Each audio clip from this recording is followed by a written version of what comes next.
Today I've come down into the bowels of Bridgetown to Wesley Hall Junior School because this primary school has produced an extraordinary amount of cricketing pedigree. Adrian and Raymond Griffith, there's Roston Chase, there's Kyle Mears, there's Rivaldo Clark, there's the Quinton sisters. No, we've got to discover what's happening here and how they've produced so many.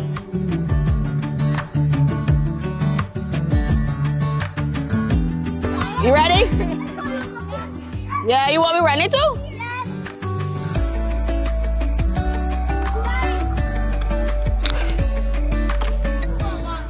Aaliyah Alleyne, what are you doing here? You mean, what are you doing here? I went to school here. Really? Yeah. Aaliyah Alleyne. So what are your memories of school here? Just playing cricket out here at break time, lunchtime. Probably some of my fondest moments. Tell me a bit about this. First of all, who were you at school? What kind of character? Probably a fun-loving character. I think probably was a little naughty at times, but who knows?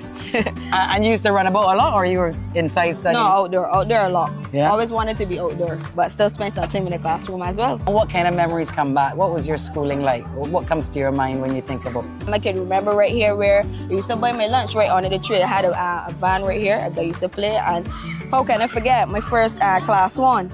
Right there, was in there with Miss Mullen. Yes, she had something called Flat C. What's that? Dare not to cross her. It was looking big. Near Flat C. Yeah. Oh my goodness, beating back. How's that? Hi, good afternoon. This was her old classroom, so we just came to have a look. Yeah. Yes. Yeah. So I want to hear the whole story. How did you end up from this little school in the back of Bridgetown, hard to find, down bare one-way street, to the West Indies cricket? How you even got into cricket? Oh, funny story. I guess just growing up with my cousins, we played everything. I think I came here, got introduced to Richard Clark, played cricket right up, just across the road from there, Passage Road. Played a lot of cricket. Then I was introduced to the team in class 3. I played for a while. Then I played right to class 4. I think I took a break first form and focused on football. But the funny thing about that is I got a call from, I think it was Kaisia. Kaisia calling me, telling me Pat Greenwich want me to play cricket. They're setting up an under-19 team and if I would be willing. But I was so focused on football, I wasn't sure about that. I think I went like 1 or 2 training sessions and still wasn't like interested to that extent. And then I think Pat Greenwich had told me, and Richard Clark too as well, because I think when Kaisia had mentioned my name, Richard Clark had said yes. As he called me Lily, he was like, Lily, she can play cricket, but she chose football. Up to this day, I think that's the story he tells some of the children, that I chose football, but if he can put it himself, he think that I probably would have been playing for West Indies years before then. But I think things is happening for a reason. I won't change my path. It lead me right here, and here we are now at my old school having an interview. You chose football, but cricket chose you. Yeah, definitely. We brought along the big hitting Kiana as well because they're besties, huh? So along for the ride. Tell me a bit about your debut for the West Indies. I mean, that must have been a big moment. Yeah.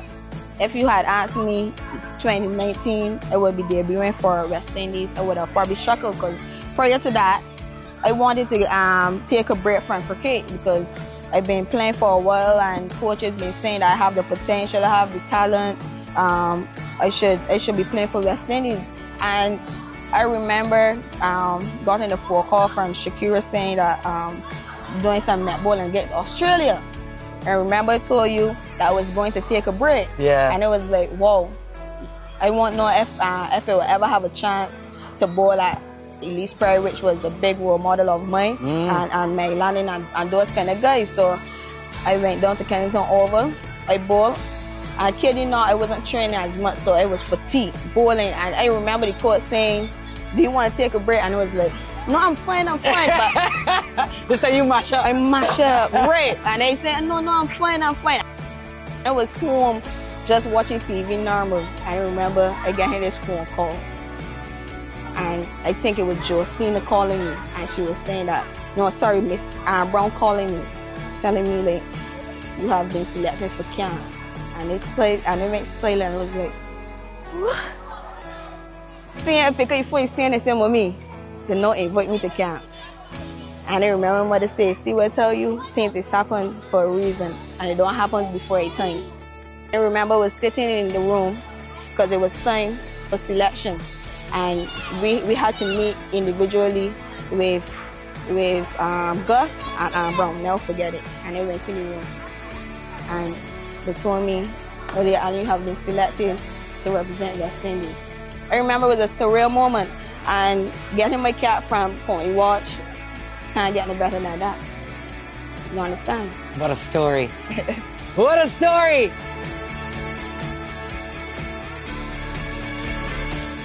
That DeAndre cousin. Look at your nephew, like.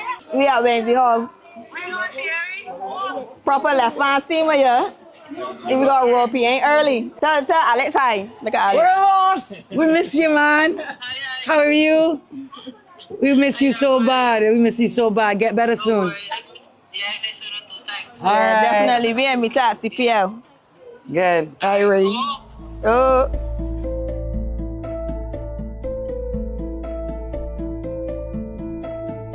So, Aaliyah, how has your role as an all-rounder evolved in the team? Now you're a more senior member in the team. Yeah, I think I had some discussions with the coach, not trying to tell too much about our secrets. It's something that I have been comfortable with. I think I have been flexible for the West Indies team wherever they want me. That's brilliant. I don't even think we've seen the best of your batting yet. What is the one area of your game that you think you have to work the hardest on and that you've been trying to improve the most? Yeah, I think I have worked a lot on my onside, but it can get better. I think we have the footage out there, so it's no secret. I love the offside. Yeah, and we have talked about playing to our strengths. So regardless of what, is respecting the good balls and just playing, as we say, the safe force, because we're playing ODI at the moment. But it's just something that we've been talking about, and having our average, something that we have been talking as a team. How do you, when things get really overwhelming, how do you stay grounded? Yeah, that goes back to my support system. I have a core of friends, and I speak to my mom every single day. Like every single day. Like I'm 30, but I don't feel like right after I don't wake in the morning and talk to my mom. And we talk about some of everything. So I should basically say she's like my best friend. And then I have a core of family and a core of friends who also play cricket. So it's easy to bounce a lot of stuff with them. Like the likes of Shakira Salma that you were in the booth with. Like when I do have a hard time or are working on something pertaining to cricket, because I think that she's very educational when it comes to the game. Having those friends around cricket have helped me a lot, and it in a sense when I'm overseas as well and when I played with them, so it is a sense that I had some sort of home with me. I know, like obviously Shamila is not around, Shakira is not around as well. I will have to say Kiana. Oh my God. She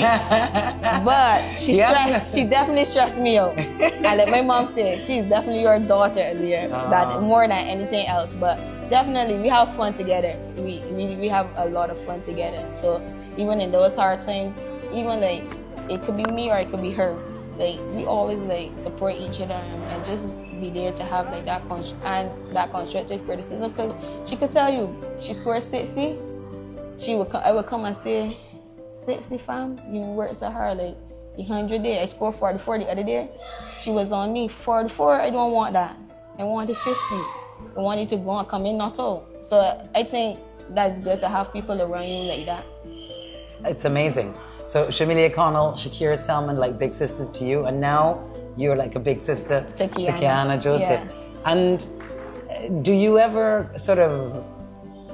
does it ever occur to you how you're inspiring young girls across not only Barbados, not only this region, but the world? Well, you told me that, you know, your idols growing up were like Meg Lannings and the Elise Perrys. Now you are that to someone. Does that occur to you?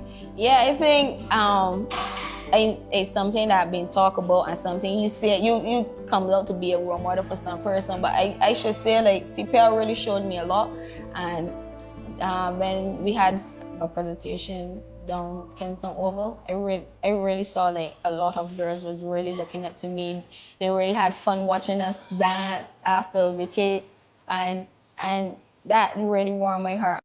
Looking back to this little girl walking these little school halls, what would you tell her? What would you tell little girls? What would be your best advice now? Yeah, How? don't. I think it would be something along the line like, don't let anyone pressure you to pick a path or pick a career. It's going to come at the right time.